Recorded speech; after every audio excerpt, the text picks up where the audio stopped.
धन्यवाद। केही समय धैर्य गरेर बस्नुभएको साथीहरूलाई धेरै धेरै धन्यवाद। अघि पनि मैले भने माध्यमिक तह, निम्न माध्यमिक, आधारभूत तहमा जे जति कुराहरू, जे जति हाम्रो पाठ्यक्रममा छन् त्यसमा सूचना तथा सञ्चार प्रविधि खण्डको पाठ्यक्रम एउटै छ। माध्यमिक विद्यालयको तहमा होस्, निम्न विद्यालयको तह होस् अथवा प्राथमिक विद्यालयको तहमा हाम्रा सोध्न सक्ने सिलेबसको कन्टेन्ट उति नै छ, मार्क्स प्राप्त गर्ने उति नै छ। जसरी आइक्यू खण्डबाट 10 मा अङ्क हामीले प्राप्त गर्छौँ, त्यसै गरी सूचना तथा सञ्चार प्रविधि खण्डमा पनि हामीले प्राप्त गर्ने अङ्क भनेको 10 हो। त्यो कारणले गर्दा जसरी आइक्यूलाई धेरै टाइम दिनुपर्छ, सूचना तथा सञ्चार प्रविधि खण्डलाई धेरै टाइम दिइराख्नु पर्दैन। हजुरले दिनमा आधी घण्टा मात्रै टाइम दिनुभयो भने शिक्षक सेवा आयोगको अन्तर्गतको सूचना तथा सञ्चार प्रविधि खण्डमा 10 अङ्क ल्याउन कुनै ठुलो कुरा होइन। र हामी विभिन्न इन्स्टिट्युट हामी जोडिएका छौँ, तपाईँहरू जोडिनु भएको होला। हजुरहरूले विभिन्न क्षेत्रमा पढे पनि इड्युसफ्ट एकाडेमीको प्लेटफर्ममा आएर अध्ययन गर्दा सायद धेरै कुराहरू फरक पाउनु भएको छ। योभन्दा अगाडिका साथीहरू पनि धेरै सन्तुष्ट हुनुहुन्छ, किनभने शिक्षक सेवा आयोगमा जति हामीले पढायौँ त्योसँग चाहिँ रिलेट भएर हामीले धेरै राम्रो नतिजा लिन सकेको थियौँ। किनभने हामीले थोरै पढायौँ, धेरैलाई नाम निकाल्न सफल बनायौँ त्यो थोरैको पाठलाई। तर हामीले धेरै पढाए पनि नाम ननिकालेपछि त्यो खासै अलिकति फ्रुटफुल हुँदैन। हामी सबैलाई थाहा छ, थोरै पढ्यौँ, थोरैमा हामी धेरैले नाम निकाल्यौँ, जुन एकदमै पोजिटिभ पार्ट हो। र ढिला नगरी शिक्षक सेवा आयोगको सूचना तथा सञ्चार प्रविधि खण्डको चर्चा गर्छौँ। र जति पनि फेसबुकमा, युट्युबमा लाइभ हुने साथीहरूलाई आशा छ आजको यो भिडियो एकदमै महत्त्वपूर्ण हुनसक्छ, किनकि सूचना तथा सञ्चार प्रविधि खण्ड एकदमै इम्पोर्टेन्ट हो। त्यो कारणले गर्दा हजुरले सम्पूर्ण ग्रुपमा, पेजमा, विभिन्न ग्रुप पेजमा लाइक गरिदिनुहुन्छ, सेयर गरिदिनुहुन्छ भन्ने मैले अपेक्षा गरेको छु। र हजुरले सेयर गरिदिनु भयो र लाइक पनि गरिदिनु भयो भन्ने मलाई लागिसकेको छ। अब हामी शिक्षक सेवा आयोगको सूचना तथा सञ्चार प्रविधि खण्डमा रहेको पाठ्यक्रमको बारेमा चर्चा गर्छौँ। अघि सुनिल सरले पनि भन्नुभयो केही कुरा हामीले तयारी गर्नुभन्दा अगाडि पाठ्यक्रम जान्नुपर्छ। पाठ्यक्रम जान्नु भनेको हामीले लगभग 20% कुराहरू पढ्नु हो, किनभने त्यहाँभित्र के पढ्नुपर्छ, कति लिमिटको कुराहरू पढ्नुपर्छ। सूचना तथा सञ्चार प्रविधि खण्डमा त धेरै कुराहरू छन्, तर हाम्रो पाठ्यक्रममा कति दिएको छ र हामीले कति पढ्नुपर्छ भन्ने कुरा जहिले पनि पाठ्यक्रमले गर्ने भएकोले हामीले पहिला पाठ्यक्रम बुझ्न जरुरी छ, जसमा हाम्रो सूचना तथा सञ्चार प्रविधि खण्डमा सोध्ने सङ्ख्या भनेको 5 वटा र हामीले प्राप्त गर्ने अङ्क भनेको 10, किनभने हरेक प्रश्नले हाम्रो 2 अङ्क लिएको हुन्छ। तर प्राथमिक तहमा, योभन्दा अगाडिको माध्यमिक तहमा सायद 5 वटा होइन 7 वटा प्रश्न सोधेको थियो। त्यो कारणले गर्दा क्वेसन कहिलेकाहीँ घटी बढी आउन सक्ने पनि चान्स हुनसक्छ। पाठ्यक्रम अनुसार क्वेसन पनि पहिला आइदिएन, तर हामी के छौँ भन्दा त्यति बेला 7 वटा प्रश्न सोधेको थियो। त्यो अझ सहज भयो, हामीलाई उताको डिफिकल्ट पार्ट भन्दा सहज पार्टबाटै हामीलाई क्वेसन प्राप्त भयो। त्यो कारणले गर्दा एकदमै सजिलो हुन्छ, गाह्रो प्रश्नहरू आउँदैन। तपाईँहरू ढुक्क हुनुहोस् है, हामीलाई गाह्रो प्रश्न भनेर आउँदैन। सूचना तथा सञ्चार प्रविधि खण्डमा धेरै डेप्थमा जानु पर्दैन, तर दिएको कन्टेन्ट सिलेबस पाठ्यक्रम भन्दा चाहिँ अझै बढी पढ्नुपर्ने हुन्छ। किनभने हामीले योभन्दा अगाडिको जति कक्षा यानि कि हामीले त्यो सोधिएको परीक्षामा हामीले जस्तो प्रश्नहरू देख्यौँ, यहाँभन्दा अलिकति बिल्कुल फरक तरिकाको प्रश्नहरू आएको थियो। त्यो कारणले गर्दा हामीले पढ्न चाहिँ धेरै कुराहरू पढ्ने, तर त्यो पढेको कुरा जेनरल लेभलबाट डेप्थ लेभलमा नगई सर्फेस लेभलबाट क्वेसन सोधेको छ। र आशा छ योचोटि पनि त्यसरी नै सोध्छ भन्ने हामीलाई आशा लागेको छ। तर केही कुराहरू त्यसरी नभए पनि हामी धेरै कुराहरू सबै पढेको हुन्छौँ, त्यसको बारेमा चर्चा गरिहाल्छौँ है। भनेपछि पहिलो टपिकमा हाम्रो के छ भन्दा कम्प्युटरको परिचय, त्यसै गरी कम्प्युटरको प्रकार, कम्प्युटरको हार्डवेयर, कम्प्युटरमा प्रयोग गरिने कुनै एउटा एप्लिकेसन, अफिस प्याकेज, इमेल र इन्टरनेट गरेर हामीलाई सामान्य रूपमा कम्प्युटरको सामान्य आधारभूत ज्ञानहरू सबै पढ्ने पार्ट भनेको पहिलो टपिक हो, जसमा प्राप्त गर्ने हामीलाई आउने क्वेसन अथवा प्रश्न भनेको जम्मा एउटा मात्र। तर जेनरली एउटा मात्रै होइन, कहिलेकाहीँ क्वेसन 2टा 3टा पनि सोधिदिन्छ। पाठ्यक्रम अनुसार अस्ति 7 वटा सोधे जस्तो बा कम्प्युटरको पाठमा सोधिदिन सक्छ 2-3 वटा। हामीलाई एउटा प्रश्न सोधे पनि 10 प्रश्न सोधे पनि हामीले कुराहरू सब पढ्छौँ। त्यो पनि सबै कुराहरू कन्सेप्चुअल वेमा पढ्छौँ र कन्सेप्चुअल वेमा पढिसकेपछि त्यहाँबाट आउन सक्ने सम्भावित प्रश्नहरू पनि हामी फेरि एकचोटि चर्चा गर्छौँ, जसले गर्दा तपाईँलाई कन्सेप्चुअल नलेज पनि हुन्छ र एमसिक्यू बेसमा वस्तुगत प्रश्नमा पनि हजुर फ्यामिलियर भइसकेपछि अझ सहज हुन्छ। अर्को छ विद्यालयमा प्रयोग गरिने साधारण सफ्टवेयर सम्बन्धी आधारभूत ज्ञान भनेको छ। यो भनेको चाहिँ विशेष गरी अहिले नेपालका विद्यालयहरू सरकारी विद्यालयहरूमा प्रयोग गरिने सफ्टवेयर जसलाई हामी इमिस भन्छौँ, यो इमिसको बारेमा हामीलाई विशेष गरी यसले प्रश्न सोध्ने गर्छ इमिसको बारेमा। तर अन्य सफ्टवेयरहरू पनि सोधिन्छ। अस्ति सोधेको थियो विद्यालयमा प्रयोग गर्न सकिने सफ्टवेयरहरू कुन कुन हुन् भनेर प्रश्न सोधेको थियो। त्यति बेला इमिस मात्र भएर सफ्टवेयरहरू पनि राखिएको थियो। त्यो कारणले गर्दा हामी यो टपिकमा इमिसको मात्रै होइन अन्य विभिन्न प्रकारका सफ्टवेयरको बारेमा पनि हामी चर्चा गर्छौँ, जसले गर्दा जस्तोसुकै क्वेसन जहाँबाट सोधे पनि हामी सहज तरिकाले मिलाउन सक्छौँ। जसबाट पनि हामीले प्राप्त गर्ने प्रश्न भनेको कतिवटा भन्दा एउटा नै हो। अब अर्को सबैभन्दा महत्त्वपूर्ण पाठ शिक्षण सिकाइमा सूचना तथा सञ्चार प्रविधिको प्रयोग, यानि कि श्रव्य दृश्य तथा अन्तर्क्रियात्मक डिजिटल सामग्री ई पुस्तकालयको विकास तथा व्यवस्थापन भनेर दिएको छ। जुन सबैभन्दा महत्त्वपूर्ण हाम्रो सूचना तथा सञ्चार प्रविधि खण्डको सबैभन्दा इम्पोर्टेन्ट पार्ट, महत्त्वपूर्ण पार्ट के हो त? तेस्रो खण्ड, जुन चाहिँ शिक्षण सिकाइमा सूचना तथा सञ्चार प्रविधि भनिन्छ र हामीले यसमा डिटेलली पढ्छौँ। जस्तै हामीले विद्यालयमा कस्ता कस्ता सफ्टवेयरहरूको मा के सामग्री प्रयोग गर्न सकिन्छ, श्रव्य सामग्री के हो, दृश्य सामग्री के हो, अनलाइन अफलाइन लर्निङ भनेका के हुन्, साइन्क्रोनस लर्निङ र एसाइन्क्रोनस लर्निङ भनेका के हुन्, गुगल फर्मको बारेमा, गुगल टुल्सहरू भए, क्लासरुम भयो, वेबिनार भयो, जुम भयो, विभिन्न लर्निङ म्यानेजमेन्ट सिस्टमका लागि प्रयोग गर्ने सफ्टवेयरहरू भए, यी बृहत कुराहरू हामीले चर्चा गर्छौँ यो खण्डमा। अब अर्को सबैभन्दा महत्त्वपूर्ण अर्को खण्ड भनेको साइबर अपराध र सुरक्षा सम्बन्धी आधारभूत ज्ञान हो, जसबाट हामीले सोध्ने प्रश्न जम्मा कतिवटा त भन्दा एउटा। हेर्नुहोस् त, टोटल गरेर हामीलाई प्रश्न हामीलाई कतिवटा आउने रहेछ भन्दा 5 वटा, तर सोध्यो कतिवटा? पहिला 7 वटा। भनेपछि पाठ्यक्रमको मात्रै नभएर कहिलेकाहीँ 2टा देला, कहिलेकाहीँ 3टा देला, त्यति दिएर मात्रै भएन, हामीले धेरै कुराहरू सबै कुरा चर्चा गर्नु परेकोले गर्दा हामी सबै कुराहरू चर्चा गर्छौँ, सबै कुराहरू पढ्छौँ, जसले गर्दा इडुसफ्ट एकाडेमीको प्लेटफर्ममा रहेर हजुरहरूले नाम निकाल्न सहज हुनेछ। र जति पनि उपस्थित हुने सम्पूर्ण साथीहरू, लाइभमा हुने साथीहरू, युट्युबमा हुने साथीहरू सम्पूर्णले आजको भिडियो सेयर गरिदिनुहुन्छ भन्ने आशा राखेको छु। जुममा हुने तपाईँहरूलाई त्यहाँ आइडी पनि दिएको छ, हजुर त्यो आइडीमा इन्भल्भ भएर जुममा पनि उपस्थित हुन सक्नुहुन्छ र पछि हामी जुममा केही कुराहरूको बारेमा अझै हामी त्यसमा चर्चा गर्छौँ। अब हाम्रो पाठ्यक्रमको त सामान्य कुरा भयो है। अब आज हामी कम्प्युटरका केही सामान्य कुराहरूको बारेमा चर्चा गर्छौँ। धेरै कुराहरू छैन, हामी आज कुराहरू छोटो तरिकामा पढ्छौँ, किनभने हामीसित पढ्ने धेरै कुराहरू छन्। आज हामी लाइभ क्लासमा छौँ, सर्ट टर्ममा आउँछौँ, भोलिको दिनमा अझै हामी फर्मली रूपमा कक्षा गर्दा धेरै कुराहरू कन्सेप्चुअल रूपमा पढ्छौँ। अब आज चाहिँ हामी परिचयबाट सुरु गरौँ। कम्प्युटरको परिचय के हो त? पहिला सुरु गरौँ। कम्प्युटर भनेको the word computer is derive from Latin word computer भन्न खोजेको लेटिन शब्द परिभाषित भएको विद्युतीय यन्त्रलाई के भनिँदो रहेछ भन्दा कम्प्युटर भनिन्छ। र यहाँ मैले एउटा हेर्नुहोस्, इङ्ग्लिसमा पनि छ, नेपालीमा पनि कन्टेन्ट छ, तर सबै हामीलाई केमा सोध्छ?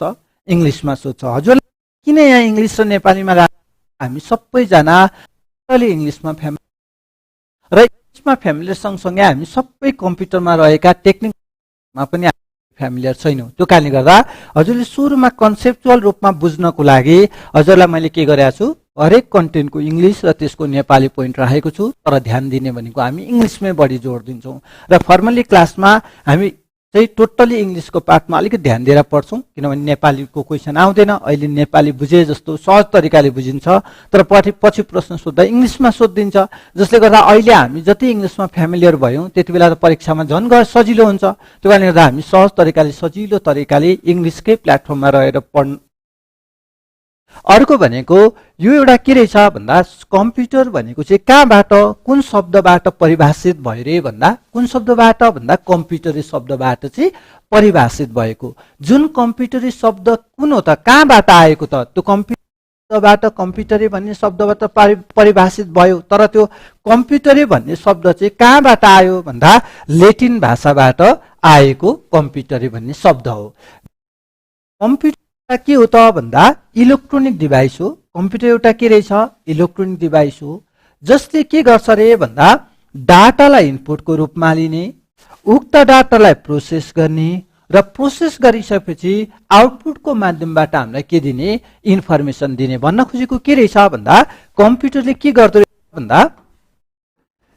रहेछ भन्दा डाटालाई इनपुटको रूपमा लिँदो रहेछ हैन, डाटालाई के को रूपमा डाटालाई इनपुटको रूपमा लिने हैन र इनपुटको रूपमा लिइसकेपछि यो डाटालाई के गर्छ प्रोसेसिङ गर्छ र प्रोसेसिङ गरिसकेपछि के गर्छ आउटपुट दिन्छ रे आउटपुटमा पनि के दिन्छ रे भन्दा मिनिङफुल रिजल्ट दिन्छ भनेपछि हामीले सजिलोसँग बुझ्दाखेरि के रहेछ भन्दा कम्प्युटरको एउटा डेफिनेसन परिभाषा बुझ्दाखेरि चाहिँ हाम्रो के रहेछ कम्प्युटर एउटा कस्तो यन्त्र विद्युत किनभने हामी यसको रूपमा इलेक्ट्रिसिटीबाट विद्युत प्रयोग गरेर चल्ने हो त्यो कारणले गर्दा यसले के गर्छ रे डाटालाई इनपुटको रूपमा लिन्छ यो डाटालाई प्रोसेस गर्छ प्रोसेस गरिसकेपछि आउटपुटको माध्यमबाट हामीलाई के दिन्छ रिजल्ट दिन्छ भनेपछि कम्प्युटरको मुख्य काम भनेको के रहेछ भनेर हामीलाई के दिने अब हामी अझै बृहतमा हेरौँ के रहेछ भन्दा कम्प्युटर के रहेछ विद्युतीय यन्त्र हो जसले डाटालाई के को रूपमा लिने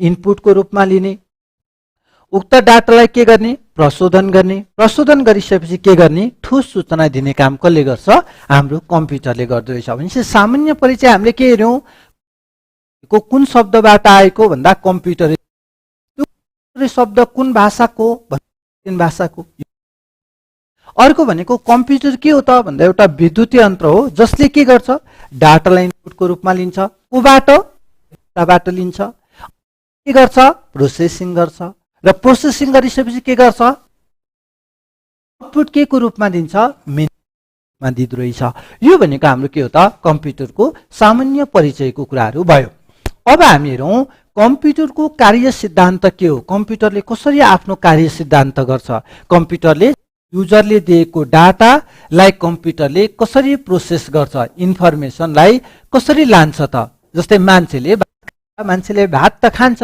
त्यो कसरी भात खान्छ भन्दाखेरि अब हामी हेरौं त्यसैगरी कम्प्युटरले कार्य सम्पादन गर्न हामीसित एउटा पार्टहरु प्रयोग गर्छ जसलाई हामी के भन्छौं भन्दा इनपुट प्रोसेसिङ आउटपुट साइकल जसलाई हामी अर्को नाममा आईपीओ साइकल भनेर पनि चिन्ने गरिन्दो रहेछ कम्प्युटरले आफ्नो कुन कार्य सम्पादन गर्न सक्छ कुन तरिकामा भन्दा इनपुट प्रोसेस आउटपुट स्टोरेज अथवा अर्को नाममा के रहेछ सर्ट फर्ममा के भन्न सक्दो रहेछ आईपीओएस भनेपछि हेर्नुस् त कति सजिलो तरिकाले काम गर्दो रहेछ त हैन भनेपछि हेर्नु त इनपुटको रूपमा के जाँदो रहेछ इनपुटको रूपमा अघि मैले जे कुरा भनेको थिए डाटा जाँदो रहेछ हैन अब त्यसपछि यो डाटा गइसकेपछि कसले लिन्छ प्रोसेसले लिन्छ त्यो प्रोसेसले लिइसकेपछि त्यो डाटा के हुन्छ प्रशोधन हुन्छ अथवा प्रोसेस हुन्छ र आउटपुटले प्रोसेस भएको डाटालाई के गर्छ इन्फर्मेसन दिन्छ अब मैले आउटपुट त पाए अब त्यो आउटपुट मलाई भोलिको दिनमा चाहिन्छ भन्नको लागि मैले के गर्छु कुनै एउटा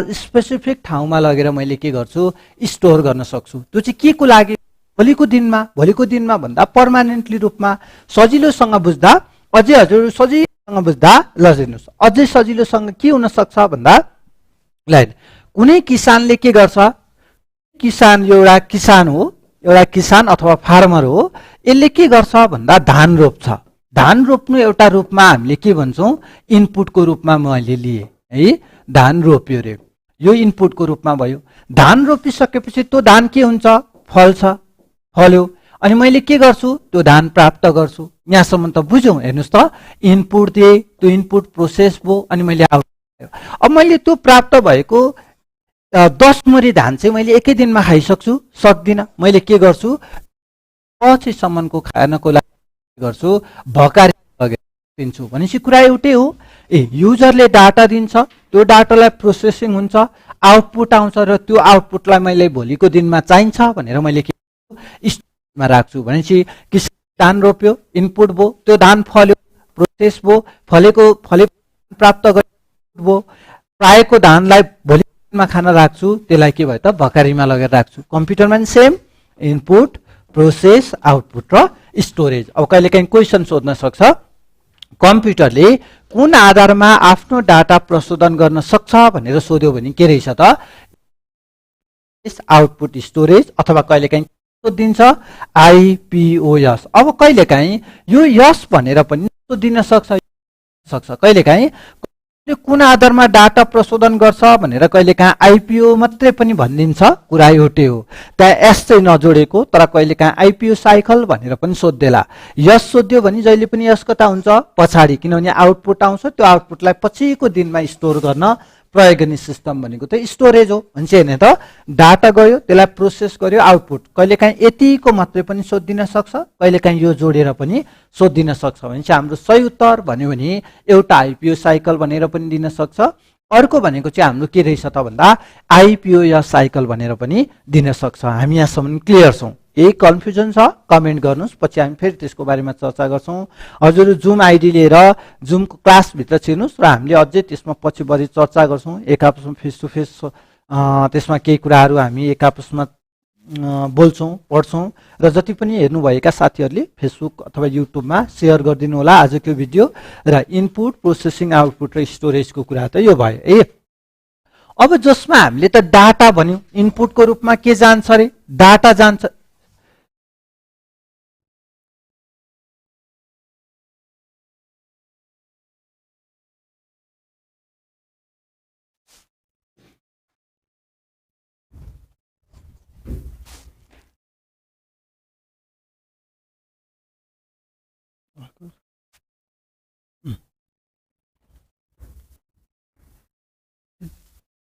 भेट्दैन के भयो?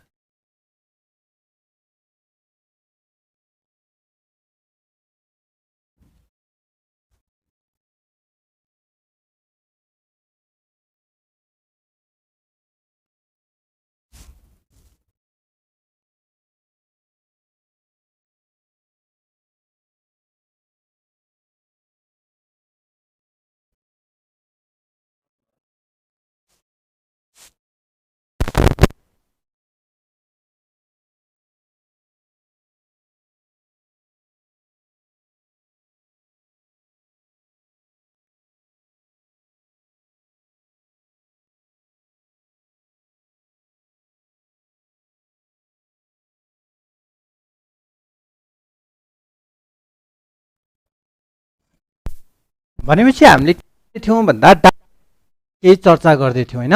अब इनपुटको रूपमा दिएको डाटा के रहेछ भन्दा जुन डाटा चाहिँ हामीले के बुझ्छौँ भन्दा र फ्याक्ट्स एन्ड फिगर, र फ्याक्ट्स एन्ड फिगरलाई चाहिँ हामी के भन्छौँ डाटा भन्छौँ, अथवा नेपालीमा भन्दा हामीले के भन्छौँ ठोस आधार नभएको तथ्य भनेर हामी यसलाई बुझ्छौँ। किन भन्दाखेरि हामीले दिएको डाटाहरू पहिले प्रोसेसिङ त हुँदैन, यो डाटा त हामीले के को रूपमा दिने हो इनपुटको रूपमा दिने, र यो इनपुटको रूपमा दिएको डाटाले हामीलाई के दिँदैन भन्दा मिनिङ दिँदैन। यो जस्ट एउटा के हुन्छ भन्दा हाम्रो चाहिँ एउटा र फ्याक्ट्स एन्ड फिगर हुन्छ जसलाई नेपालीमा भन्दा ठोस आधार नभएको तथ्य भन्छौँ। अब यो डाटालाई प्रोसेस गरिसकेपछि मैले के पाउँथेँ रे भन्दा इन्फर्मेसन पाउँथेँ। चाहिँ डाटालाई प्रोसेस गरिसकेपछि पाएको इन्फर्मेसन चाहिँ के हुन्छ रे भन्दा मिनिङफुल हुन्छ रे। भनेपछि हामीले के बुझ्यौँ हेर्ने त के रहेछ मिनिङफुल हुँदो रहेछ, जसलाई अर्को नाममा हामीले के भन्छौँ ठोस आधार भएको भनेर हामी बुझ्न सक्छौँ, जसलाई हामी ठोस आधार भएको तथ्य रहेछ। हेर्नुहोस् त कति सजिलो रहेछ हैन त। दिएको डाटा के हुँदो रहेछ कुनै मिनिङफुल हुँदो रहेनछ, त्यसले कुनै हामीलाई जानकारी दिँदो रहेनछ, कुनै आधार कुनै तथ्य कुनै एउटा ठोस आधार नहुँदो रहेछ। तर जब इनपुटको रूपमा दिएर त्यो कम्प्युटरले त्यसलाई प्रोसेस गर्छ, प्रोसेस गरेपछि हामीले के पाउने हो इन्फर्मेसन पाउने। त्यो इन्फर्मेसन कस्तो हुन्छ मिनिङ हुन्छ ठोस आधार हुन्छ। भनेपछि हामीले हेर्नुहोस् त डाटा र इन्फर्मेसनको बारेमा पनि बुझ्यौँ है। कम्प्युटर भनेको के रहेछ फेरि एकचोटि सुन्ने एउटा विद्युतीय यन्त्र रहेछ जसले के गर्छ डाटालाई इनपुटको रूपमा लिन्छ, त्यसलाई के गर्छ प्रोसेस गर्छ, प्रोसेस गरिसकेपछि के दिन्छ आउटपुट दिन्छ, र त्यो आउटपुटको माध्यमबाट हामीलाई के दिन्छ आउटपुटमा के दिने इन्फर्मेसन।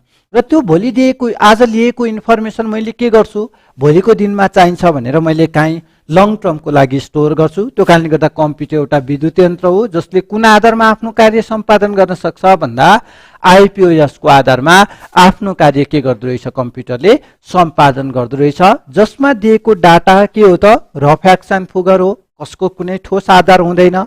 इन्फर्मेसन भनेको त्यो डाटालाई प्रोसेसिङ गरिसकेपछि पाइने चिज हो जुन एउटा मिनिङफुल हुन्छ।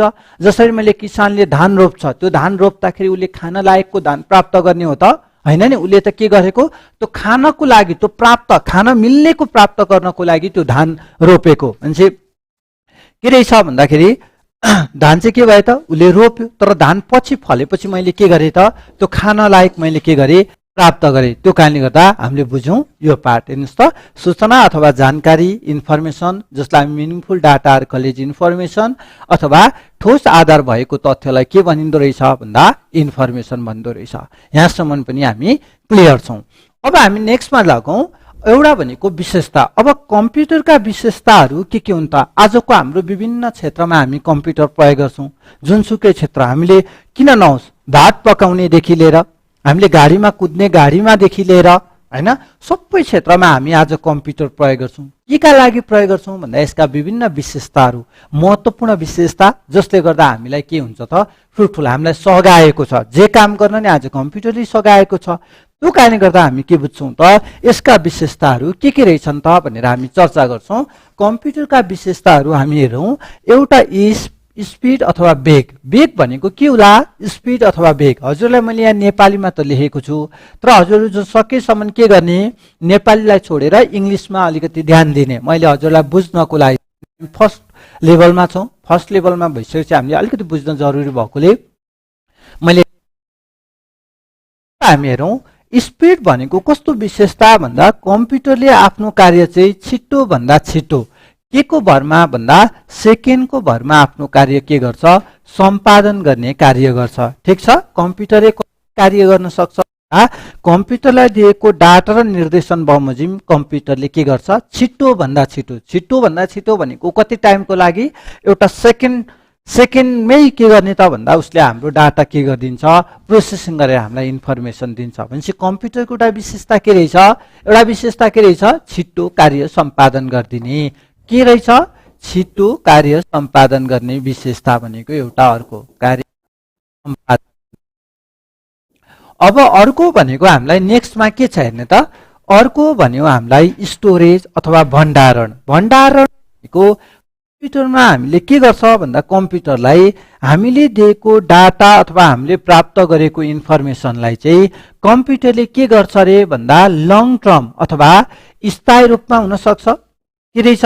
लङ टर्म हुन सक्छ अथवा सर्ट टर्मको लागि अथवा पर्मानेन्टली अथवा टेम्पोररी रूपमा के गर्न सक्छ भन्दा गर्दैछ। भनेपछि एउटा विशेषता कम्प्युटरको विशेषता के रहेछ भन्दा हामीले गरेका कार्यहरू हामीले के गरिराख्नु परेन, याद गरिराख्नु परेन। हामीले कम्प्युटरमा कुनै कार्य गर्छौँ भने त्यसलाई भोलिको दिनमा के गर्न सक्छु, भोलिको दिनमा चाहिन्छ भनेर अथवा त्यो काम गरिरहेको बेला होस् त्यो समयमा हामीले डाटा भण्डार गर्छौँ, जुन विशेषतालाई हामी के भन्छौँ, स्टोरेज।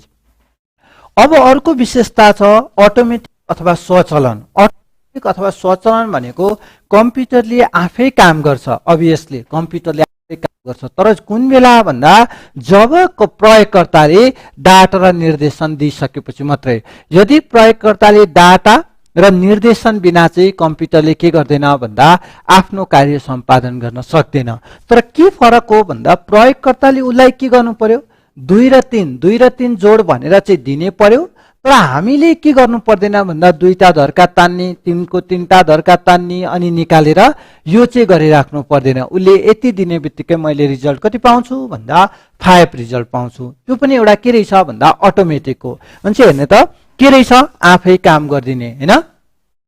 अब अर्को छ एकुरेसी अथवा जसलाई हामी के भन्छौँ दुरुस्तता भनेर पनि हामीले बुझिसकेका छौँ। के रहेछ दुरुस्तता? एकुरेसी भनेको 100% सही नतिजा दिने। त अब कम्प्युटरले 100% सही नतिजा दिन्छ है। कुन बेला दिन्छ? जब प्रयोगकर्ताले दिएको, जब यो प्रयोगकर्ताले दिएको कम्प्युटरमा हरेक कार्य गर्न दिएको डाटा र के त भन्दा निर्देशन चाहिँ के हुनु पर्यो, सही हुनु पर्यो।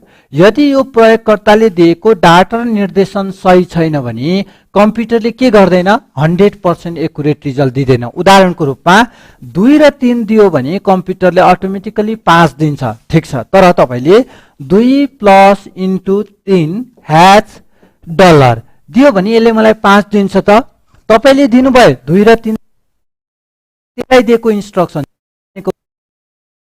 को कि अथवा डलरको एउटा सिम्बल उसले केही बुझेन र यसले रिजल्ट के दिन्छ, हामीलाई नल भ्यालु रिजल्ट दियो। भनेपछि कम्प्युटरलाई के हुनु पर्दो रहेछ, एकुरेट त रिजल्ट दिँदो रहेछ जब युजरले दिएको, प्रयोगकर्ताले दिएको डाटा र निर्देशन के हुन्छ, सही हुन्छ, जसलाई हामी के गर्छौँ एकुरेसी।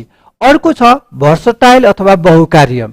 भर्सटाइल अथवा बहुकार्य भनेको जस्ट एउटा हामीले बुझ्दा पहिला हामीले बुझ्नुपर्छ multitasking. What is multitasking? Multitasking भनेको के हो त भन्दा एकै धेरै कार्य गर्ने, धेरै कार्य भनौँ है, धेरै के रहेछ कार्य रहेछ। अब यो धेरै कार्य भनेको हामीले कम्प्युटरमा धेरै प्रकारका के गर्न सक्छौँ कार्य। जस्तै एउटा कम्प्युटर छ, यसमा मैले एउटा टास्क 1 टास्क 2 टास्क 3 तीनटा कामहरू एकै समयमा गर्न, जस्तै युट्युब खोल्न सक्छु, सँगसँगै मेसेन्जरमा बोल्न सक्छु, वर्डमा केही कुराहरू टाइप गर्न सक्छु भनेपछि हेर्नु त तीनटा कामहरू मैले केमा गर्न सक्छु एउटै टाइममा कम्प्युटरमा गर्न सक्छु भनेपछि भर्सटाइल भनेको एउटै टाइममा कार्य उत्पादन गर्ने भएकोले यसलाई हामी के भन्छौँ कम्प्युटर भनेको एउटा भर्सटाइल डिभाइस हो। ठिक छ, हामी बुझ्छौँ नि कहिलेकाहीँ कुनै मान्छे स्पोर्ट्समा पनि राम्रो छ, डिसिप्लिन पनि छ, उसको पढाइ पनि राम्रो छ भने कस्तो भर्सटाइल रहेछ भने जस्तै कम्प्युटरमा धेरै काम गर्ने हुनाले कम्प्युटर के हो त एउटा भर्सटाइल डिभाइस हो। अर्को छ हाम्रो महत्त्वपूर्ण विशेषता भनेको डिलिजेन्स। अब डिलिजेन्स भनेको चाहिँ के हो भन्दा हामी युजरलाई के कुरा 2 घण्टा होस् 3 घण्टा होस् 4 घण्टा फेरि हामी एउटा लेजिनेस अथवा हामी टायर्डनेस हामी बोर्ड मान्छौँ। तर तपाईँले कम्प्युटरमा कार्य काम गर्न सक्दिन भन्छ कहिले पनि भन्दैन। कम्प्युटरले कुनै कार्य गर्नको लागि कुनै कामहरू गर्नको लागि कहिले पनि के गर्दैन बोर्ड पनि फिल गर्दैन, अर्को टायर पनि खेल गर्दैन भनेपछि हेर्नुहोस् त थाक्दा पनि नथाक्ने अल्छी पनि नमान्ने भनेपछि कम्प्युटरको यो विशेषतालाई हामी के भन्छौँ डिलिजेन्स अथवा लगनशील। ठिक छ, छिटो काम गर्छ, जुन स्पिड हो, डाटा स्थायी वा अस्थायी रूपमा भण्डार गर्छ, स्टोरेज भयो, कुनै दिएको डाटा र निर्देशन बमोजिम अटोमेटिकली स्वचालित रूपमा कार्य सम्पादन गर्न सक्छ। यदि प्रयोगकर्ताले दिएको डाटा र निर्देशन सही भए 100% सही नतिजा दिन्छ।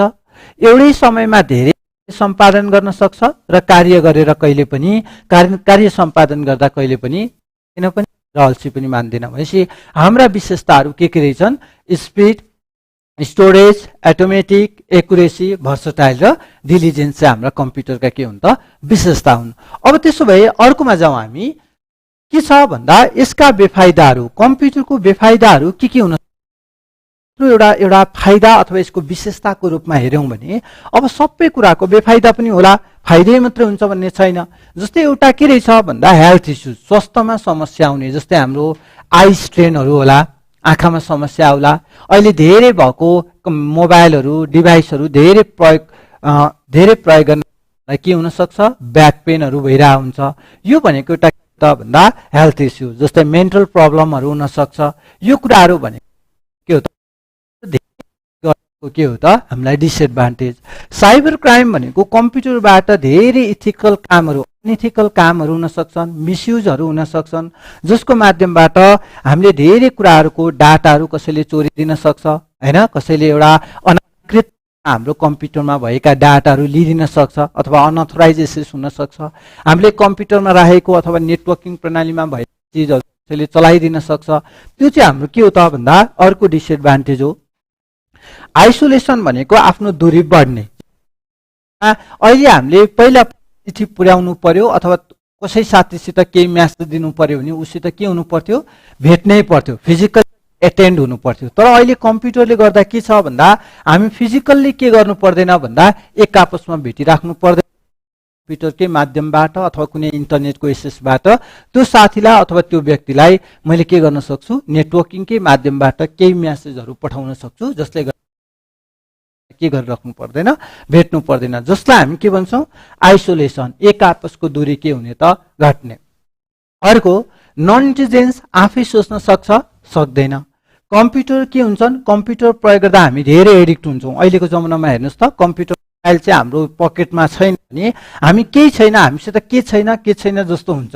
कारण के हो त भन्दा हामी मोबाइलमा एडिक्ट भयो, खोज हाम्रो दिमाग कहिले केमा जान्छ भन्दा मोबाइलमा। आफूलाई कुरा समस्या आयो मोबाइलमा, पढ्दा केही समस्या आयो मोबाइलमा। जस्तै मलाई कहीँ कता जानु छ त मैले अहिले के गर्छु भन्दा कुनै ठाउँमा जानु गुगल म्याप प्रयोग गर्छु। मैले दाइ यहाँ ठाउँ हो भनेर सोध्दिनँ, किनभने मसित अहिले जे कुरामा पनि केमा फ्यामिलियर छु भन्दा मोबाइलमा, जसले गर्दा आज हामी के छौँ मोबाइलले एडिक्ट बनाएको छ। इन्फर्मेसन भाइलेसन भनेको सूचनाहरू चोरी हुने, सूचनाहरू अनाधिकृतमा प्रयोग हुने भनेका चाहिँ कम्प्युटरका के हुन् त बेफाइदा भनेपछि स्वास्थ्यमा समस्या आउन सक्छ, साइबर क्राइमहरू हुन सक्छन्, आइसोलेसन दूरी बढ्न सक्छ, त्यसैगरी नन इन्टेलिजेन्स आफै सोच्न सक्दैन, एडिक्सन भनेको प्रयोग गर्न धेरै एडिक्ट बनाउँछ त्यसमै मात्रै समावेश गराइदिन्छ, अर्को भनेको सूचनाको अनाधिकृत रूपमा प्रयोग गर्न गर्छ भनेपछि यो चाहिँ हाम्रो के रहेछ भन्दा कम्प्युटरको बेफाइदाहरू रहेछ। अर्को छ यसको प्रयोगहरू के छ त कम्प्युटरको प्रयोगहरू।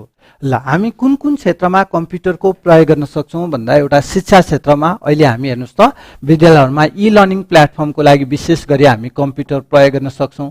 जस्तो अहिले हाम्रो अडियो भिजुअल गाइडहरू विभिन्न आफै सञ्चालन गरिसकेका हरेक कक्षामा स्मार्ट प्रोजेक्ट माध्यमबाट हरेक शिक्षकहरूले अहिले पढाउने तरिका पनि भइसकेको छ, स्लाइडहरूबाट पढाउने पनि अनलाइनको प्लेटफर्मबाट यो कुरा भनेको के हो त भन्दा एजुकेसनल पर्पजबाटै कम्प्युटरबाटै सुरु भएको। त्यो कारणले गर्दा ई लर्निङको प्लेटफर्महरू ब्याङ्किङमा हेर्नुहोस् त अहिले वेब ब्याङ्किङ जस्ता प्रयोग गरिन्छ।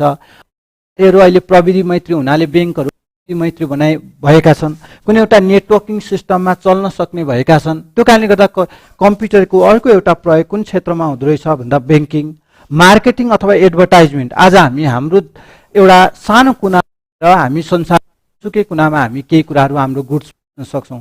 आज सानो कुराको चाहिँ मान्छेले होइन एउटा अचार बनायो भने पहिलाको जमानामा अचार थियो, तर अहिलेको बनाइसकेपछि मैले अस्ट्रेलिया युरोप पनि मार्केटिङ गरेर मैले बेच्न सक्छु। यो केबाट हो भन्दा कम्प्युटरको प्रयोगबाट हो। मेडिकल फिल्ड हामी सबैलाई थाहा छ, स्वास्थ्य क्षेत्रमा हामी अहिले कम्प्युटर प्रयोग गर्न सक्छौँ, व्यापार रूपमा प्रयोग गर्न सक्छौँ, घरायसी प्रयोजनका लागि पनि हामी कम्प्युटर के गर्न सक्छौँ प्रयोग गर्न सक्छौँ। भनेपछि शिक्षा क्षेत्रमा banking, marketing, medical field, business, home विभिन्न क्षेत्रमा कम्प्युटरको प्रयोग गर्न सक्छौँ। र हाम्रो सिलेबस अनुसार हामीले धेरै पढ्नुपर्ने पार्ट कहाँ हो त भन्दा केमा हो एजुकेसनमा है। र हामीले पछि पढ्नुपर्छ शिक्षण सिकाइमा सूचना तथा सञ्चार प्रविधि भनेर हामी त्यसमा पढ्छौँ, अलिकति डिटेलले पढ्छौँ किनभने यसबाट हामीलाई यो सेक्टर कम्प्युटर र एजुकेसन दुईटा लिङ्क गरेर हामीलाई प्रश्न कतिवटा सोध्छ भन्दा जम्मा 3टा प्रश्न सोध्छ। यो अगाडिको सामान्य पाठबाट हामीलाई एउटा प्रश्न भने पनि कहिलेकाहीँ सिलेबस पाठ्यक्रम नहुँदा 2-3टा क्वेसन पनि सोधेको पाइन्छ। अर्को भनेको चाहिँ यसको प्रयोग सँगसँगै यसबाट आउन सक्ने केही सम्भावित प्रश्नहरू हेरौँ, कस्तो कस्तो प्रश्नहरू सोध्न सक्छ त। अहिलेसम्म हामीले के पढ्यौँ, कम्प्युटरको कन्सेप्ट यानि कि परिभाषा पढ्यौँ, कम्प्युटरमा कार्य सिद्धान्त कम्प्युटरले कसरी कार्य सम्पादन गर्न सक्छ यो पनि हामीले हेऱ्यौँ, कम्प्युटरको विशेषताहरू के छन् र कम्प्युटरको क्षेत्रमा हुन्छ भन्ने कुरा हामीले चर्चा गरिसकेको छौँ। र अब एउटा प्रश्न हेरौँ, the word computer was derive from language. हेर्नुहोस् त शब्द भाषाबाट परिभाषित भयो। पहिलो हामीले अघि फर्स्ट पोइन्टमै हामीले के भनेको भन्दा कम्प्युटर भन्ने शब्द कुन भाषाबाट भन्दा कम्प्युटरे भन्ने भाषाबाट परिभाषित भएको रे। तर यो कम्प्युटरे भन्ने भाषाको यो शब्द कहाँबाट आयो भन्दा कहाँबाट आयो भनेर हामीलाई ग्रिक हो कि ल्याटिन हो कि स्पेनिस हो कि अथवा इङ्ग्लिस हो, अलिकति मिस्टेक भएछ, के हुन सक्छ इङ्ग्लिस, स्पेनिस हो कि ल्याटिन हो कि ग्रिक हो। हामीले फर्स्ट पोइन्टमै हामीले के पढेको छौँ भन्दा कम्प्युटर भनेको शब्द कम्प्युटरबाट परिभाषित भएको, जुन कहाँबाट आएको भन्दा ल्याटिन भाषाबाट के गरेको आएको। भनेपछि कम्प्युटरै भनेको कुन शब्दबाट भएछ भन्दा कुन शब्दबाट, कमेन्ट गर्नु सबैजना, कुन सब्जेक्टबाट कुन भाषाबाट भन्दा ल्याटिन भाषाबाट चाहिँ के रहेछ परिभाषित भएको रहेछ कम्प्युटर भन्ने शब्द चाहिँ। ल अब दोस्रो प्रश्न, facts which have no meaning is called. ठोस आधार नभएको तथ्यलाई भनिन्छ। ल सबै साथीहरू युट्युबमा हुने, फेसबुकमा हुने र जुममा उपस्थित हुने सम्पूर्ण साथीहरूले यो क्वेसनको एन्सर कमेन्ट गर्नु होला कि facts which have no meaning is called. ठोस आधार नभएको तथ्यलाई भनिन्छ भनेर हामीलाई अप्सनमा डाटा, इन्फर्मेसन, इन्स्ट्रक्सन सब गर्नुस्, सबैले गर्नुस् त एन्सर। र जति पनि फेसबुकमा युट्युबमा लाइभ हेर्नुभएका साथीहरू भिडियो सेयर गरिदिनुहुन्छ भन्ने मैले अपेक्षा गरेको छु र धेरैजनाले पनि गरिदिनु भएको छ, धेरै धेरै धन्यवाद। अब डाटा र इन्फर्मेसन र इन्स्ट्रक्सन र प्रोग्राममा facts which have no meaning. अब हामीले बुझ्नुपर्ने यो केबाट, हामीलाई त क्वेसन वर्किङ प्रिन्सिपलमा सोध्यो, हेर्ने त डाटालाई के गर्थ्यो कम्प्युटरले इनपुट लिन्थ्यो, त्यसलाई प्रोसेसिङ गर्थ्यो, आउटपुट दिन्थ्यो, अनि यहाँबाट हामीलाई के दिन्थ्यो इन्फर्मेसन दिन्थ्यो, अनि मैले त्यो इन्फर्मेसनलाई लगेर मैले कहाँ राख्थेँ स्टोरेज। भनेपछि दिएको डाटा भनेपछि हामीलाई के सोध्यो भन्दा डाटा र इन्फर्मेसन दुईटा कुरा पर्दा डाटा भनेको ठोस आधार नभएको, किनभने प्रोसेसिङ छैन। मैले धान रोपिसकेको छु, धान रोप्दा के हुन्छ, त्यो धान रोप्दा खान सकिने हो त, बिउ प्लान्ट गर्दा हामीलाई खान मिल्ने छ त छैन। त्यसै गरी कम्प्युटरमा पनि के रहेछ भन्दा डाटा अथवा ठोस आधार नभएको तथ्य भनेको चाहिँ के रहेछ, डाटा रहेछ। तर ठोस आधार भन्यो भने के हुन्छ, ठोस आधार भन्यो हुन्छ इन्फर्मेसन हुन्छ। हामीलाई सोध्न सक्छ, यो एकदमै महत्त्वपूर्ण प्रश्न हो। Data facts which have no meaning is called data, हैन। ठोस आधार नभएको तथ्यलाई के भनिने रहेछ, डाटा। अब आधार भनेको भए के हुन्थ्यो, इन्फर्मेसन हुन्थ्यो। अब दोस्रो प्रश्नमा in which principle computer process is data, कम्प्युटरले कुन सिद्धान्तका आधारमा डाटा प्रशोधन गर्छ। In which principle computer process is data, कुन आधारमा कम्प्युटरले के डाटालाई प्रोसेसिङ गरेर के गर्छ, इन्फर्मेसन दिन्छ। ल यसको अप्सन लेख्नुहोस्, सबैले कमेन्ट गर्नुहोस्। ल सबैले है, फेसबुक युट्युबमा र सम्पूर्ण साथीहरू कमेन्ट गर्नुहोस्। डाटालाई प्रशोधन इन्फर्मेसन दिँदा कुन गर्छ त, इनपुट आउटपुट प्रोसेस स्टोरेजबाट गर्छ कि? सबैले try. Object number A B C D मा कुन गर्छ होला, इनपुट आउटपुट प्रोसेसबाट गर्छ कि इनपुट प्रोसेस आउटपुटबाट गर्न सक्छ कि अथवा प्रोसेस आउटपुट प्रोसेस स्टोरेज इनपुटबाट गर्न सक्छ। ल सबैले कमेन्ट गर्नुहोस् के होला यसको उत्तर। र सबैले छिटो गरौँ है, के हुन सक्छ, अभियसली हैन। हामीले अघि पनि पढ्यौं, डाटालाई इनपुटको रूपमा लिन्छ, त्यसलाई प्रोसेस गर्छ, आउटपुट दिन्छ र त्यसलाई लङ टर्मको लगेर कहीँ लगेर स्टोर गर्छ। भनेपछि हाम्रो सही उत्तर केमा छ, इनपुट प्रोसेस आउटपुट स्टोरेज, यानी बी। कम्प्युटरले डाटालाई प्रशोधन गर्दा कुन तरिकाबाट, कुन सिद्धान्तको आधारमा भन्दा इनपुट प्रोसेस आउटपुट स्टोरेज अथवा कहिलेकाहीँ क्वेसन आइपिओएस साइकल भनेर पनि कहिलेकाहीँ दिन सक्छ यसको। ठीक छ। अब अर्को प्रश्नमा लागौं। अर्को प्रश्न के भनेको छ भन्दा what do you mean by the ability of computer that do not feel bored and tired while performing task, कम्प्युटरले आफ्नो कार्य सम्पादन गर्दा कहिल्यै नथाक्ने विशेषतालाई के भनिन्छ। फेरि एकचोटि सुन्नुस् question, what do you mean by the ability of computer, कम्प्युटरको के रहेछ, क्षमता। के भन्न खोजेको, फिल बोर्ड एन्ड टायर्ड, अल्छी पनि नमान्ने थाक्दा पनि नथाक्ने विशेषतालाई के भनिन्छ, स्पिड भनिन्छ, स्टोरेज भनिन्छ, भर्सटाइल भनिन्छ, डिलिजेन्स भनिन्छ। अब वान बाई वान हेरौँ। स्पिड भनेको कुन विशेषता हो, छिटो कार्य सम्पादन गर्ने अथवा छिटो कार्य सम्पादन गर्ने विशेषता। स्टोरेज भनेको के भण्डार गर्ने, डाटा भण्डार गर्ने विशेषता। भर्सटाइल भनेको के हो त, एउटै समयमा धेरै कार्य सम्पादन गर्ने विशेषता। तर डिलिजेन्स भनेको के हो त, काम गर्दा कहिले पनि नथाक्ने विशेषता। भनेपछि हामीलाई सही उत्तर के रहेछ, के रहेछ, स्पिड रहेछ कि स्टोरेज रहेछ कि भर्सटालिटी रहेछ कि डिलिजेन्स। अभियसली हामीले बुझिसक्यौं के हुन्छ रे, कहिले नथाक्ने विशेषता, कहिले नथाक्ने विशेषता भनेको के हो त, हाम्रो diligence. Computer never feel tired while performing task भन्न खोजेको के रहेछ, डिलिजेन्स। अर्को प्रश्न सरी। अब हेर्नुहोस् त, फर्स्ट पार्टमा हामीले विशेषता हेर्यौं, विशेषताबाट पनि थोरै क्वेसन हेर्यौं हैन।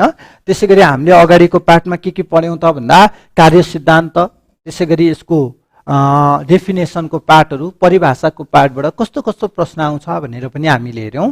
अब हाम्रो अर्को महत्त्वपूर्ण भनेको कम्प्युटरको जेनेरेसन है, कम्प्युटरको पुस्ता। अब कम्प्युटरको पुस्ताहरु के हुन् त भन्दा जम्मा कम्प्युटरको पुस्ताहरु 5 वटा रहेका छन्। सजिलो तरिकाले म बुझाउँछु।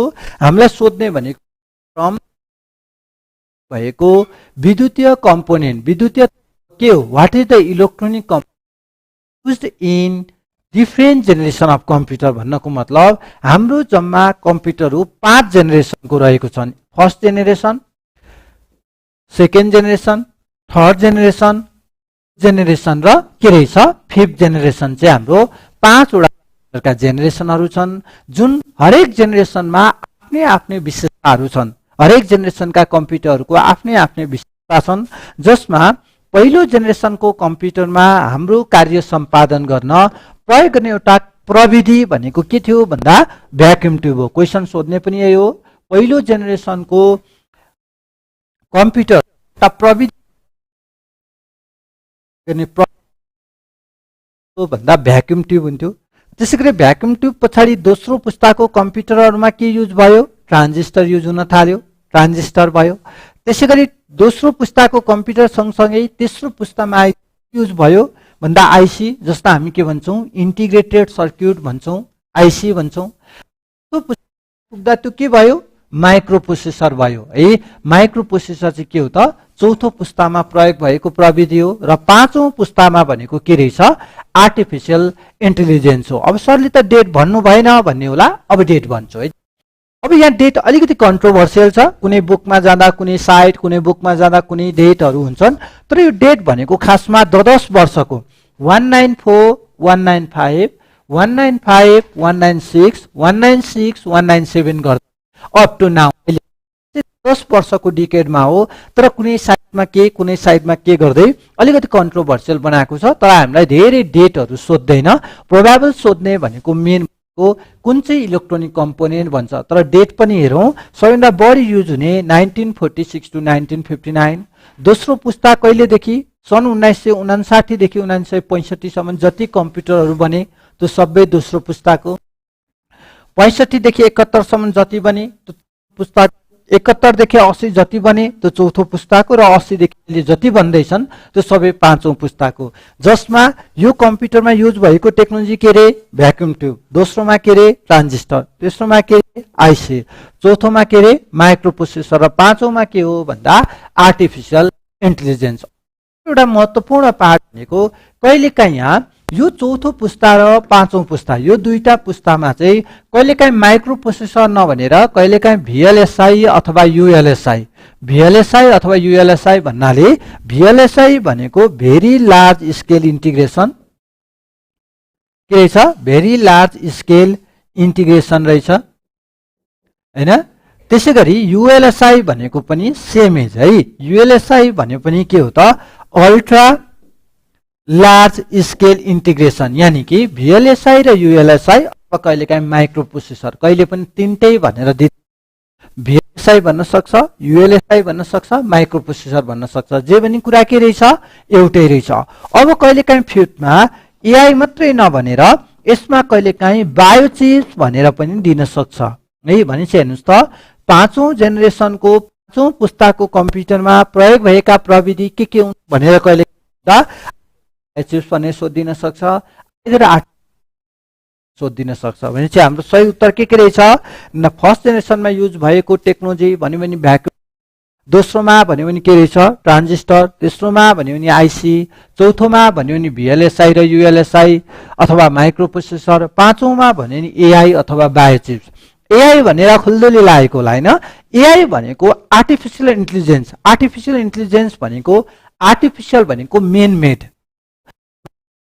कुनै चीज कुनै प्रॉब्लम चाहिँ त्यो इन्टेलिजेन्स देखाउँछ भने त्यसलाई हामी आर्टिफिशियल इन्टेलिजेन्स भन्छौं जस्तै उदाहरणको रूपमा रोबोटहरु भए अहिले हामी हेर्नुस् त यो AI को कन्सेप्टमा जुन हाम्रो कम्प्युटरहरु बन्दैछ जसले हाम्रो एउटा नेचुरल भाषा बुझ्ने छ जसलाई हामी नेचुरल ल्याङ्ग्वेज प्रोसेसिङ NLPS भन्छौं हैन यो नेचुरल ल्याङ्ग्वेज प्रोसेसिङ सिस्टम भनेको चाहिँ के भन्न खोजेको भन्दा हाम्रो ल्याङ्ग्वेजहरु नेचुरल ल्याङ्ग्वेज बुझेर त्यो डिभाइस प्रविधिहरुले आफै काम गरिदिने जस्तै अहिले गुगलमा अथवा युट्युबमा व्हाट इज कम्प्युटर भन्नु भने हामीले व्हाट इज कम्प्युटर भनेर लेख्नु पर्दैन उसले कम्प्युटरसँग सम्बन्धितका परिभाषाहरु सबै त्यहाँ के गरिदिन्छ डिस्प्ले गरिदिन्छ भनेपछि हेर्नुस् त हाम्रो ल्याङ्ग्वेज हाम्रो मान्छेले बोलेकोलाई प्रविधिले आफै रेस्पोन्स दिनु भनेको त्यसलाई हामी के भन्छौं आर्टिफिशियल इन्टेलिजेन्स भन्दो रहेछौं बुझिन्छ भने कहिलेकाहीँ सोध्न सक्छ पहिलो generation vacuum tube second generation कुन ट्रान्जिस्टर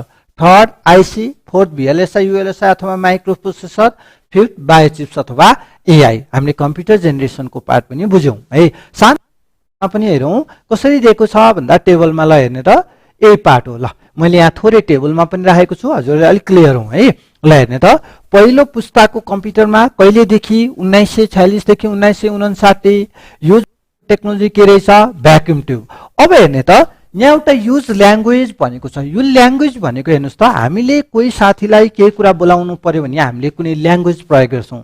हामी विशेष गरी नेपालमा मानौँ नेपाली, इङ्ग्लिस। जस्तै मैले तपाईँले केही कुरा सोध्नु पर्यो, तपाईँसित केही कुराहरू बोल्नु पर्यो भने मैले ल्याङ्ग्वेज प्रयोग गर्ने हो नि। यस्तै कम्प्युटरमा पनि कुनै इन्स्ट्रक्सन दिनु पर्यो भने त्यहाँ ल्याङ्ग्वेज प्रयोग गर्नुपर्छ।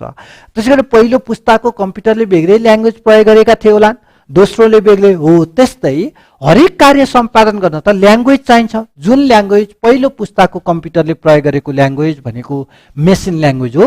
जुन ल्याङ्ग्वेज भनेको बाइनेरी सिस्टम 0 and 1। मैले यो धेरै पढाइनँ यहाँ ल्याङ्ग्वेजको बारेमा। यसको बारेमा अलिकति सफ्टवेयरमा ल्याङ्ग्वेज प्रोसेसर भनेर धेरै कुराहरू पढ्नुपर्छ। त्यहाँ मैले थोरै यसलाई यहीँ छोडेँ, पछि हामी यसको बारेमा अझै डिटेलली पढ्छौँ। अब दोस्रो पुस्ताको कम्प्युटरमा प्रयोग भएको प्रविधि भन्यो भने चाहिँ के रहेछ त भन्दा सन् 1959 देखि 1965 भनेको कम्प्युटरहरू के युज हुन्थ्यो? ट्रान्जिस्टर के थियो? भ्याक्युम ट्युबलाई चाहिँ यसको स्पेस पनि के गर्छ भन्दा 1000वटा भ्याक्युम ट्युब राख्नेमा काम गरेपछि फर्स्ट कम्प्युटर भन्दा सेकेन्ड जेनेरेसन कम्प्युटर के भयो त सानो हुँदै गयो। र जति त्यहाँको इलेक्ट्रोनिक कम्पोनेन्ट कम हुन्छ, पावर सप्लाई कम गर्दा सेकेन्ड जेनेरेसन कम्प्युटरले पावर सप्लाई कम लिन थाल्यो। र यति बेला चाहिँ युज गर्ने भाषा भनेको एउटा मेसिन, अर्को एसेम्ब्ली। मेसिन भनेको कम्प्युटरले बुझ्ने, एसेम्ब्ली भनेको यसको अझै पढ्छौँ तर मैले थोरै अहिले भने प्रयोगकर्ताले दिएको कुनै निर्देशन कम्प्युटरले सजिलैसँग बुझ्दैन। त्यो बुझ्नको लागि प्रयोग गर्ने भाषा भनेको एसेम्ब्ली हो, जसको बारेमा डिटेलली हामी पछि पढौँला। अहिले छोटो टाइममा धेरै कुरा पढ्ने भएकोले मैले आज यसलाई यति थ्याति राखेँ। अब तेस्रोमा भन्यो भने 1965 देखि 1971 जसमा प्रयोग भएको प्रविधि भनेको आइसी, इन्टिग्रेटेड सर्क्युट। युज भएको ल्याङ्ग्वेज भनेको हाई लेभल हो। अब यो चाहिँ कम्प्लिटली अब युजरले भाषा चाहिँ कम्प्युटरमै हुन थाल्यो। जस्तै तेस्रोबाटै हो, जस्तै नेटवर्किङ, इन्टरनेटका कुराहरू होइन, अपरेटिङ सिस्टमहरू भयो, जुन चाहिँ भन्दा बढी कहाँबाट आइसी जस्तै कम्प्युटर नेट हुनसक्छ होइन। त्यसै गरी हाम्रो अपरेटिङ सिस्टमको कुराहरू हुन सक्छन्।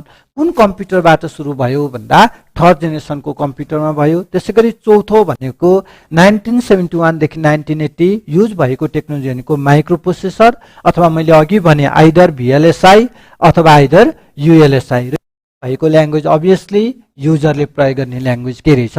हाई लेभल नै रहेछ। अब पाँचौँमा आइपुग्दा के रहेछ? आर्टिफिसियल इन्टेलिजेन्स अथवा ल्याङ्ग्वेज कुन बुझ्न थाल्यो? नेचुरल ल्याङ्ग्वेज भनेको हामीले टाइप गर्नु परेन, हाम्रो डाइरेक्ट ल्याङ्ग्वेज नेचुरल ल्याङ्ग्वेज अहिलेको कम्प्युटरले के हुन थाल्यो त? बुझ्न थाल्यो। भनेपछि कम्प्युटरको जेनेरेसनको कुरा बुझ्ने यही हो। धेरै फिचर्सहरू बुझ्नु पर्छ। सोध्यो भने लगभग कन्टेन्ट यति नै सोध्ने हो, क्वेसन सोध्ने होइन, सर्फेसमा सोध्ने। तर सर्फेस पनि सबै टपिक पढ्ने। टपिक पढ्दा धेरै डिटेल जानु परेन। सोध्ने भनेको डेटहरू खासै सोध्दैन। त्यो कारणले गर्दा हामीलाई सोध्ने भनेको पार्ट भनेको आइदर यो पार्ट आइदर यो पार्ट है। तर विशेष गरी यो पार्ट छोडेर पनि अझ सोध्ने भनेको चाहिँ यो सेकेन्ड पार्ट हो है। मान्छे बुझिन्छ यहाँसम्म हामीले अघि पनि मैले एउटामा देखाइसकेँ, अहिले टेबुलर फर्ममा पनि। अब हामी लाग्छौँ केही नेपालमा कम्प्युटरको इतिहास, history of computer in Nepal भनेर हेरौँ। नेपालमा कम्प्युटरको इतिहास भनेर नेपालमा कहिलेदेखि कम्प्युटरको सुरुवात भयो फर्मल्ली रूपमा हेरौँ। नेपालमा प्रथम पटक नेपालमा आइबिएम 1401 नामक कुन पुस्ताको भन्दा दोस्रो पुस्ताको कम्प्युटर विक्रमसम्म 2028 सालको जनगणनामा अझ नेपालले 2018 सालमा अझ सजिलोसँग भन्दा 18 सालमा ल्याएको एउटा क्यालकुलेटिङ डिभाइस हो जसलाई हामी फेसेट भन्छौँ है। खास यो फर्मल्ली कम्प्युटर होइन, एउटा क्यालकुलेटिङ डिभाइस मात्रै हो। तर 2018 पछाडिको अर्को जनगणना भनेको 2028 साल हो नेपालमा, किनकि 10 वर्षमा हामी सबैलाई जनगणना यानि कि सेन्सस हुन्छ। त्यति बेलाको सेन्ससको डाटा क्यालकुलेसन गर्न ल्याएको कम्प्युटर भनेको आइबिएम 1400 कुन पुस्ताको भन्दा सेकेन्ड जेनेरेसन अथवा दोस्रो पुस्ताको। र कहिले ल्याइ 28 सालमा के को लागि भन्दा जनगणनाको लागि। अब यहाँबाट सोध्न सक्ने प्रश्न 4 छन्। के हो भन्दा हेर्नुहोस्, कुन कम्प्युटर भन्यो भने आइबिएम 1401 एउटा क्वेसन सोधिदिन सक्छ। कुन जेनेरेसनको भन्यो भने सेकेन्ड जेनेरेसनको, अथवा कहिले भन्यो भने 2028 सालमा। के को लागि भन्यो भने सेन्ससको लागि भने चाहिँ हेर्नुस् त चारवटा क्वेशनहरु बन्द रहेछ कुन कम्प्युटर कुन जेनेरेसनको कहिले र के को लागि भने सोधिन सक्छ फर्स्ट पोइन्टबाट है अब त्यसैगरी विक्रमसम्म 2038 सालको जनगणनामा अब त्यसैगरी 38 सालको जनगणनामा दोस्रो चोटी अर्को कम्प्युटर ल्याइएको जुन कम्प्युटर भनेको ICL 2950/10 फेरि एकचोटी सुन्नुहोस् पहिलो चोटी ल्याएको कम्प्युटर IBM 1400 सेकेन्ड चोटी ल्याएको कम्प्युटर ICL 2950 IBM 1400 कहिले ल्याएको 2028 सालमा ICL 2950/ कहिले ल्याइएको 2038 सालमा अब यो सँगसँगै विक्रमसम्म 2031 सालमा चाहिँ यसरी 28 सालमा आइसकेपछि सबै नागरिकको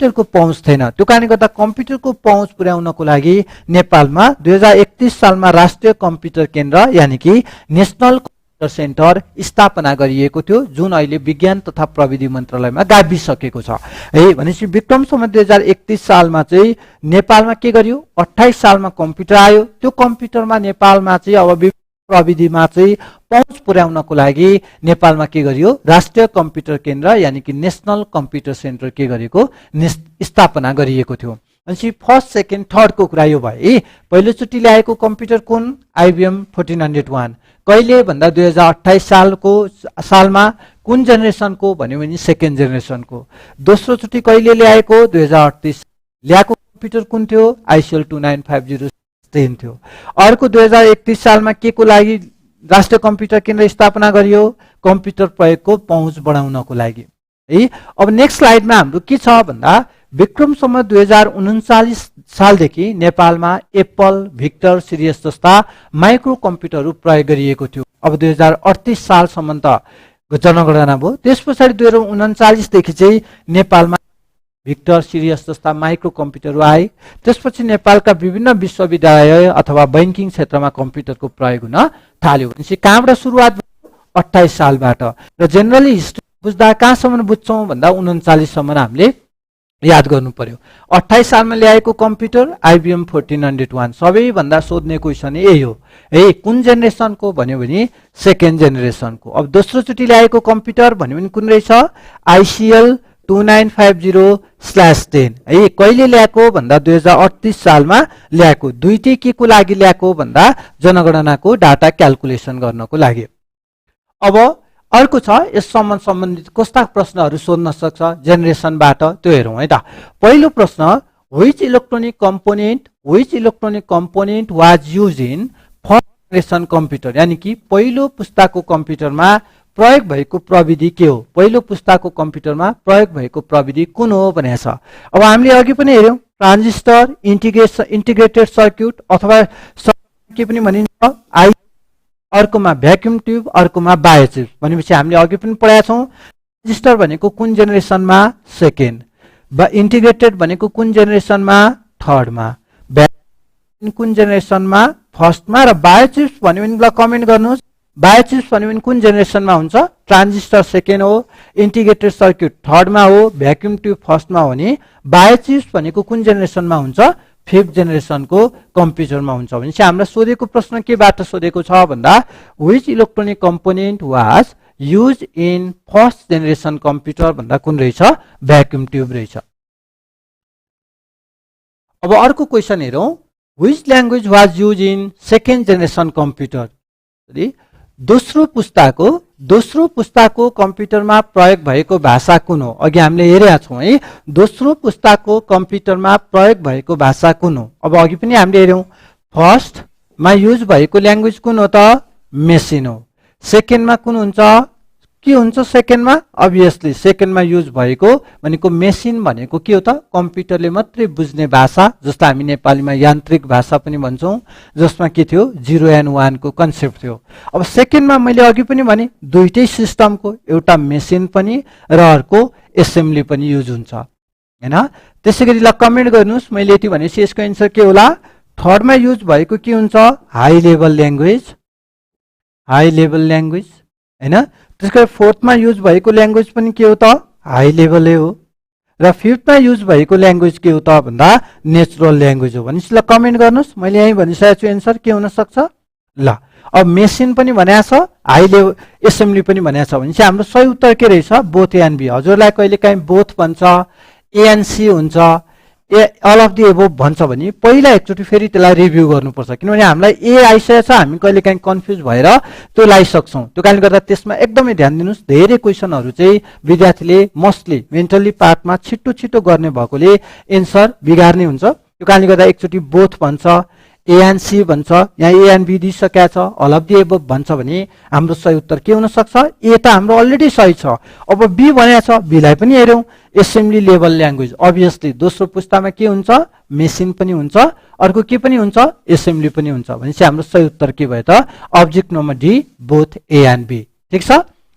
अर्को नेक्स्ट क्वेसनमा, Which electronic component was used in 4th generation computer? ल यो सबैले कमेन्ट गर्नुस्, यो हजुरको होमवर्क है। चौथो पुस्ताको कम्प्युटरमा प्रयोग भएको प्रविधि के हो? Transistor, integrated circuit, vacuum tubes अथवा माइक्रो प्रोसेसर। ल सबैले कमेन्ट गर्नुस् र यो हजुरले आजको भिडियो सेयर गर्नुस् है, सेयर गर्नुस् र भोलि यही भिडियो तपाईहरुको वालमा भइरहेको हुन्छ र यही कुराहरु फेरि एकचोटि रिपिट गर्नु होला है त। ल यो हजुरलाई यो क्वेशन भयो है त। Which electronic component was used in 4th generation computer भन्दा के रहेछ? Transistor, integrated circuit, vacuum tube र माइक्रो प्रोसेसर। कुनमा एउटा कमेन्ट गर्नु होला। अर्को क्वेशन छ, Which was the first computer that was bought in Nepal? नेपालमा प्रथम पटक ल्याइएको कम्प्युटर कुन हो? IBM 1401, ICL 2950/10, IBM 1402 र IBM 1401। अहिले यहाँ दिइसकेको छ। पहिलो चोटि ल्याएको कम्प्युटर कहिले हो? 2028 सालमा। ल्याएको त क्याल्कुलेटिङ डिभाइस कहिले पनि थियो? 2018 मा। ल्याएको कुन थियो? फेसियर थियो। तर यो फर्मली कम्प्युटर थियो त थिएन। यो जस्ट एउटा के मात्रै थियो? क्याल्कुलेटिङ डिभाइस थियो। के को लागि ल्याएको? जनगणना अथवा सेन्ससको डाटा क्याल्कुलेसनको लागि। त्यसैगरी अर्को 10 वर्षको अन्तरालमा ल्याएको कम्प्युटर भनेको 2028 सालमा। के को लागि भन्दा सेन्ससको डाटा क्याल्कुलेसनको लागि। कुन जेनेरेसनको थियो भन्दा सेकेन्ड जेनेरेसनको, हैन। र ल्याएको कुन कम्प्युटर हो भन्दा IBM 1401 रहेछ। भनेपछि हाम्रो अब्जेक्टिभ नम्बर कति भयो त भन्दा डी भयो है।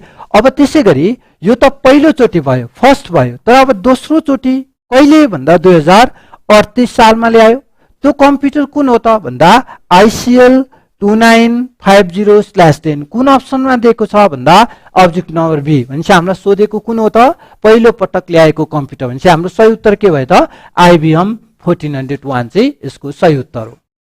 ल नेक्स्ट क्वेशन छ, VLSI स्ट्यान्ड्स फर। VLSI को पूरा रूप के हो? यो कुन जेनेरेसनमा? यो VLSI भनेको कुन जेनेरेसनमा युज हुने टेक्नोलोजी भन्दा 4th जेनेरेसनको कम्प्युटरमा युज हुने टेक्नोलोजी हो भने यसको फुल फर्म के होला त? भेरी लार्ज स्टोरेज इन्टिग्रेसन हुन्छ कि? भेरी लार्ज स्टोरेज इन्टिग्रेटर हुन्छ कि? भेरी लार्ज स्केल इन्टिग्रेसन हो कि? अथवा भेरी लार्ज स्केल इन्टिग्रेटर होला? कुन होला? VLSI stands for very large storage integration, very large storage integrator, very large scale integration र भेरी लार्ज स्केल इन्टिग्रेटरमा कुन हो त भन्दा obviously very large scale integration is the full form of VLSI। कुन कहिले युज भएको टेक्नोलोजी हो? कुन कम्प्युटरमा भन्दा 4th जेनेरेसनको कम्प्युटरमा युज भएको के हो त? टेक्नोलोजीलाई चाहिँ हामी के भन्छौँ? VLSI। अथवा अर्को के हुन्छ? कहिलेकाहीँ के भनेर नि सोध्न सक्छ? ULSI। यो मात्रै नभनेर अर्को के पनि भन्न सक्छ? माइक्रो प्रोसेसर है। किन माइक्रो प्रोसेसर पनि भनिन्छ भन्दा कम्बिनेसन अफ VLSI है, SI र ULSI माइक्रो प्रोसेसर भनिन्छ है। त्यही भएर VLSI भने पनि ULSI भने पनि माइक्रो प्रोसेसर भने पनि कुरा के रहेछ? एउटै रहेछ। अर्को छ, which was the first commercial computer? पहिलो कमर्सियल कम्प्युटर कुन हो? इन्याक, युनिभ्याक, इडभ्याक र ABC मध्ये कुन चाहिँ पहिलो कमर्सियल कम्प्युटर हो भनेको छ? म सबै इगल गर्छु। इन्याक भनेको फर्स्ट जेनरल पर्पज, हजुरले लेख्न इलेक्ट्रोनिक कम्प्युटर है। इन्याक भन्यो भने कुन हो त भन्दा पहिलो इलेक्ट्रोनिक कम्प्युटर। कतै कतै बुकमा हजुरको कुनै कुनै बुकमा के राखेको छ भन्दा त्यसरी सोध्दैन है प्रश्न, त्यसरी प्रश्न सोध्ने होइन। First general purpose electronic component कुन हो, कम्प्युटर कुन हो भनेर सोध्यो भने के रहेछ? इन्याक। अब युनिभ्याक भनेको चाहिँ फर्स्ट कमर्सियल कम्प्युटर रहेछ। के रहेछ? फर्स्ट कमर्सियल कम्प्युटर रहेछ है त। अब त्यसै गरी यहाँ इट ब्याग पनि दिएको छ हैन। इट ब्यागको ठाउँमा अझै सजिलो तरिकाले अझै यसमा सोध्ने भनेको EDSAC राख्थे है मैले, किनभने यो इट ब्यागको भन्दा नि इट स्याक अनुसार सोध्न सक्छ। इट स्याक भन्यो भने चाहिँ के हो त भन्दा फर्स्ट स्टोर्ड प्रोग्राम कन्सेप्टको कम्प्युटर। स्टोर्ड के रहेछ प्रोग्राम। स्टोर प्रोग्राम भनेको अहिले हाम्रो कम्प्युटर सिस्टम सबै प्रोग्रामिङ तरिकाबाटै चल्छ र त्यति बेला फर्स्टचोटि हाम्रो कम्प्युटर चाहिँ स्टोर प्रोग्रामसँग चल्ने पहिलो कम्प्युटर भनेको के रहेछ त इट स्याक रहेछ भने चाहिँ हाम्रो यसको सही उत्तर के भयो त युनिभ्याक। तर कहिलेकाहीँ के सोध्न सक्छ इन्याक भन्यो भने के रहेछ first general purpose electronic component. UNIVAC भन्यो भने फर्स्ट कमर्सियल कम्प्युटर। अर्को भनेको इडब्याक अथवा इट्स्याक, मेनली इडब्याक हैन, इट्स्याक भन्यो भने फर्स्ट स्टोर प्रोग्राम कन्सेप्टको कम्प्युटर चाहिँ हामी कसलाई लिन्छौँ भन्दा इट्स्याकलाई लिन्छौँ। कुन चाहिँ अर्को क्वेसन के छ भन्दा who is the first to develop the technology called AI. AI अथवा आर्टिफिसियल इन्टेलिजेन्स अघि पनि हामीले हेरेको छौँ को होला Tim Berners-Lee, Seymour Cray, Alan Turing, Eric Yuan मध्ये एआई को टेक्नोलोजी यानी कि आर्टिफिसियल इन्टेलिजेन्स को टेक्नोलोजी बनाउने व्यक्ति को हुन्। आर्टिफिसियल इन्टेलिजेन्स बनाउने व्यक्ति को हुन् त टिम बर्नर्स-ली हुन् कि सिमर Cray, Alan Turing. Team Berners-Lee भनेका वर्ल्ड वाइड वेब बनाउने व्यक्ति, that is what world wide web यानी कि WWW है। अब सिमर क्रे भनेको पहिलो संसारको सबैभन्दा first computer CDC 6600 first super computer CDC 6600 र सिरे 1 बनाउने व्यक्ति भनेका को हुन् त भन्दा सिमर क्रे हुन् है। टिम बर्नर्स-ली भन्यो भने फर्स्ट वर्ल्ड वाइड, सिमर क्रे भन्यो भने विश्वको पहिलो सुपर कम्प्युटर CDC 6600 बनाउने व्यक्ति। एलन ट्युरिङ भनेका एआई बनाउने व्यक्ति अथवा अर्को नाममा के छ भन्दा फादर अफ मोडर्न कम्प्युटर अथवा अर्को नाममा यसलाई कम्प्युटर साइन्सको पिता पनि भनिन्छ, जस्ट कम्प्युटर साइन्स है। कम्प्युटर मात्रै भन्छ भने त्यो चाहिँ चार्ल्स बेबेज हुन्, तर मोडर्न कम्प्युटर भन्छ भने यहाँ नझुक्किनुस्, मोडर्न कम्प्युटर भन्छ भने चाहिँ को हुन् त एलन ट्युरिङ। कम्प्युटरको पिता फादर अफ कम्प्युटर मात्रै भन्छ भने के हुन्छ रे चार्ल्स बेबेज। तर त्यसै गरी चार्ल्स बेबेजमा मात्रै होइन है, फादर अफ मोडर्न कम्प्युटर भन्छ भने चाहिँ को अरे त एलन ट्युरिङ। अथवा कहिलेकाहीँ फादर अफ कम्प्युटर साइन्स भन्छ भने पनि को हुन् त एलन ट्युरिङ हो भने एरिक युन भनेका जुम एप्लिकेसन बनाउने के हुन् त व्यक्ति हुन्। भनेपछि टिम बर्नर्स-ली हाम्रो यसको सही उत्तर के हुन गयो त टिम बर्नर्स-ली हो कि सिमर क्रे हो कि एलन ट्युरिङ हो कि एरिक युन भन्दा हाम्रो बनाउने व्यक्ति को रहेछन् भन्दा एलन ट्युरिङ चाहिँ एआई निर्माण गर्ने अथवा पहिलोचोटि एआई को कन्सेप्ट निर्माण गर्ने व्यक्ति भनेका को हो त एलन ट्युरिङ रहेछन्। अर्को छ who is the father of modern computer. अहिलेकै प्रश्न same as Blaise Pascal, Alan Turing, Charles Babbage, John Napier. Blaise Pascal भनेको को बनाउने व्यक्ति पास्कलाइन एडिङ मेसिन बनाउने व्यक्ति चाहिँ कुन भन्दा ब्लेज पास्कल। एलन ट्युरिङ भनेका एआई बनाउने व्यक्ति अथवा अघि पनि मैले भनेको छु मोडर्न कम्प्युटरका पिता भनेर पनि मैले कसलाई भनेको एलन ट्युरिङ। चार्ल्स बेबेज भनेका को हुन् त भन्दा father of computer, father of को हुन् त कम्प्युटर हो। अब यहाँ अझै बुझ्दाखेरि चार्ल्स बेबेज यहाँ है पास्कल ब्लेज पास्कलले बनाएको डिभाइस के रहेछ पास्कलाइन एडिङ मेसिन रहेछ भने एलन ट्युरिङ भनेका एआई बनाउने मोडर्न कम्प्युटर। चार्ल्स कम्प्युटर भने उसले दुई प्रकारका इन्जिन बनाएका छन्, एउटा डिफरेन्स इन्जिन चार्ल्स बेबेजले बनाएको है, एउटा डिफरेन्स इन्जिन, अर्को भनेको के रहेछ एनालाइटिकल इन्जिन। एनालाइटिकल के रहेछ त इन्जिन। यो दुईटा इन्जिन बनाउने व्यक्ति को हुन् त भन्दा चार्ल्स बेबेज। र चार्ल्स बेबेजलाई किन फादर अफ कम्प्युटर भनिन्छ भने he is only the person to make the device to make the engine in the concept of binary system है। र अहिलेसम्म कुनै यस्तो प्रविधि छैन जुन बाइनेरी सिस्टमबाट बिना चल्ने, त्यही भएर अहिले पनि उनलाई कम्प्युटरको पिता किन मानिन्छ भन्दा he is one of the person to make the computer or engine with the system of binary system. ठिक छ। भनेपछि हाम्रो अर्को छ जोन नेपियर भन्नाले के बुझ्छौँ भन्दा के बनाउने व्यक्ति भन्दा नेपियर्स बोन बनाउने व्यक्ति चाहिँ हामी कसलाई बुझ्छौँ? John Napier. भनेपछि हेर्नुहोस् त, पास्कल, ब्लेज पास्कलले बनाएको डिभाइस भन्यो भने के रहेछ? Pascal and heading. Alan Turing भनेका को हुन् त? एआई बनाउने अथवा मोडर्न कम्प्युटरका पिता। चार्ल्स बेबेज भन्यो भने के मात्रै? फादर अफ कम्प्युटर मात्रै। उनले बनाएको दुईटा इन्जिन के हो? डिफरेन्स इन्जिन र एनालाइटिकल इन्जिन। र जोन नेपियर भनेको को हो त? नेपियर्स बोन बनाउने व्यक्ति हो।